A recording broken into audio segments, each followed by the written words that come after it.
أعوذ بالله من الشيطان الرجيم. بسم الله الرحمن الرحيم.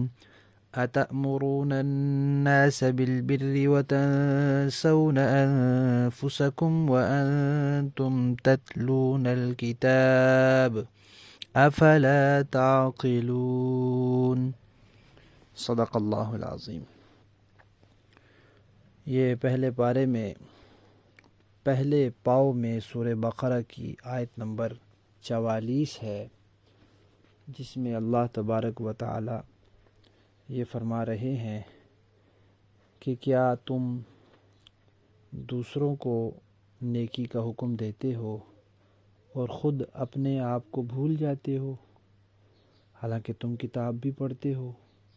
کیا تم سمجھتے نہیں ہو؟ آج ہم مجموعی طور پر اپنی قوم کا، اپنے لوگوں کا مزاج دیکھیں تو وہ یہ ہے کہ کوئی بھی نیکی کی بات، اچھائی کی بات، خیر کی بات ہو تو ہم میں سے بہت سے لوگ اسے دوسروں تک پہنچانے کا جذبہ رکھتے ہیں، جو ماشاءاللہ الحمدللہ ایک اچھا جذبہ ہے، ہونا چاہیے، اور یہ بھی باقاعدہ دین کا حکم ہے، شریعت کا اہم فریضہ ہے. لیکن ہم خود اس پر عمل کے لیے فکر مند ہوتے ہیں یا نہیں، یہ اصل سوچ کی بات ہے.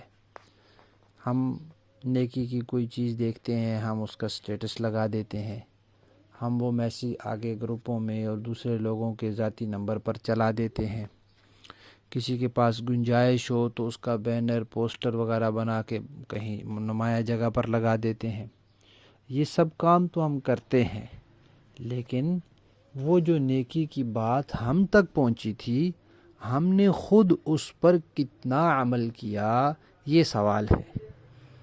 اور یہ اس کا پہلا حق تھا کہ ہم اس پر ایمان لاتے، اس کے مطابق اپنا عقیدہ بناتے اور اس پر عمل کرتے.